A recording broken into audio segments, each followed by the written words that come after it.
everyone, this is Bob from the Fitness Center coming to you with another video from our exercise at home video series.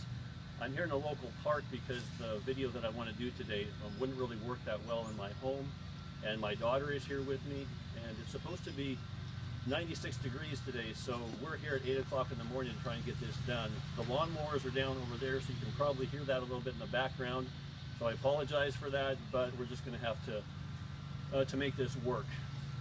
Now, I want to talk today about trunk training, or you can call it the core or the midsection or whatever, but by far and away my favorite tool to use to that end is the resistance band.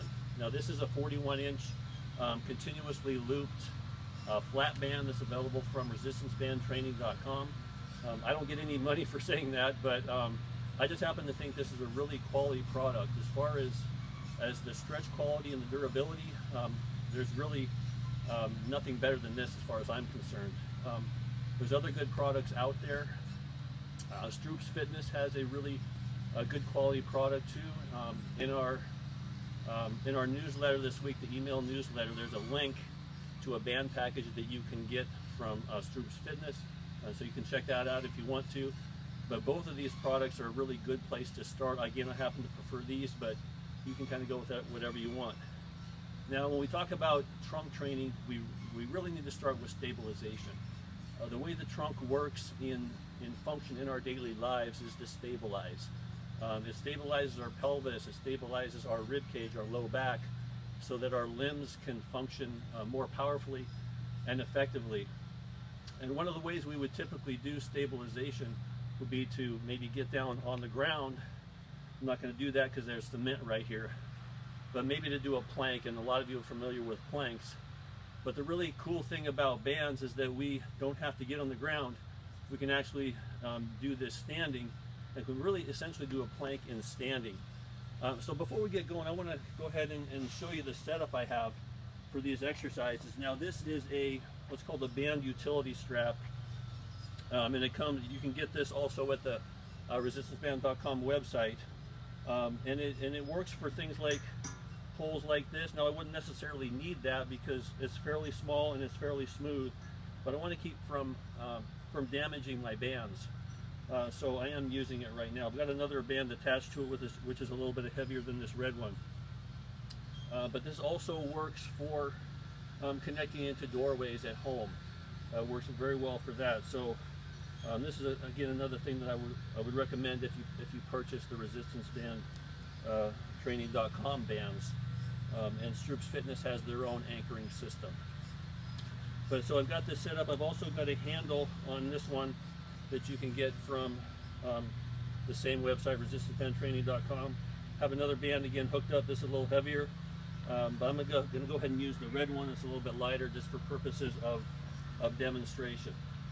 And normally I would maybe hook this a little bit higher, but this is what I've got. Again, I had to get away from the lawnmower so you could hear me a little bit better. So I'm just going to go ahead and stand here and get this on a little bit of a stretch and get in a nice tall, strong postural stance, and start here with it in front of my body. And then I'm going to go ahead and just reach out and hold. Now the band wants to pull me this way, so I'm having to resist that with all the muscles that would actually turn me in the opposite direction. So this is called an anti-rotation. Now I can come in a little bit and bring it under my chin and reach up. And now we're doing what we call anti-side bend. So the band wants to pull me this way. I have to resist again here with my right side. Okay. And then I can also turn this way, put one hand in, the other hand behind it. And I can be in either a staggered stance here like this, or just in an even stance. And now I'm resisting extension. The band wants to pull me this way, and I have to resist. Hi, dog. So I would normally do these, hold each one about maybe 5 seconds, and then I would pull it in for a short rest, and then reach out again and hold. And I would do that anywhere from 8 to 12 times.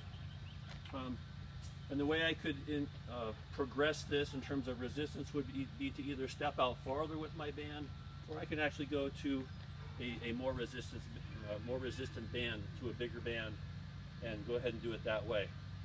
But you want to get really strong and stable, just doing these stationary exercises before you go ahead and progress to the next level.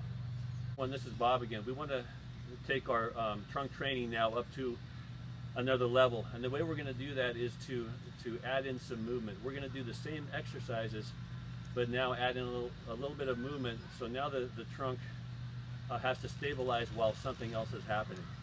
So the way we're going to do that again is to step out, and again I'll come into my anti-rotation here. Now I can just add in some circles or add in some oscillations, and again I'm trying to stabilize against this movement. I can come to an anti-side bend, again add in some circles or oscillations, and again come to anti-extension, and then again circles or oscillations. So what this is doing is to make the trunk have to react to that movement that's taking place, so it's upping our intensity up another level. So again, we're using the same exercises and just adding in movement, so there's really a seamless transition from one level to the next. Hi everyone, this is Bob again. Our third and most challenging level of trunk stabilization is what we call integration. This is where we get the whole body involved in an exercise, so that the trunk really has to stabilize in order for you to be successful with that exercise. So the way we're going to do that, again, same exercises. I'm going to come out, and now I can do something like step toward my anchor and come back out. I can step away from my anchor here. Okay. Again, anti-side bend. Here, I can step toward my anchor or away from my anchor. Again, I could go 2 steps if I wanted to, and then come back. I can choose to do any number of ways. Again, anti-side bend. Here I'm going to be in my staggered stance now. I can stabilize, or I can go kind of from one foot to the other. Here, and something I forgot to show earlier is I can actually release, in this case, the front leg, and now my trunk really has to stabilize as I start to come back. In the anti-rotation, again, I can release the outside leg, and so now my inside leg really has to work hard as I come on to just that leg. Anti-side bend. Here, again, same idea. I release the outside leg, and I really have to stabilize on this, on my left leg, and my trunk really kicks in as I come to that position. So there's an idea of how you can kind of include integration into your trunk stabilization exercises. It's the third, again, and most challenging level. Make sure you work for the first 2 levels, the stationary stabilization and movement, before you progress to this level. That way you can make it safe and get really good results. Thanks for watching. Hope you have a great day.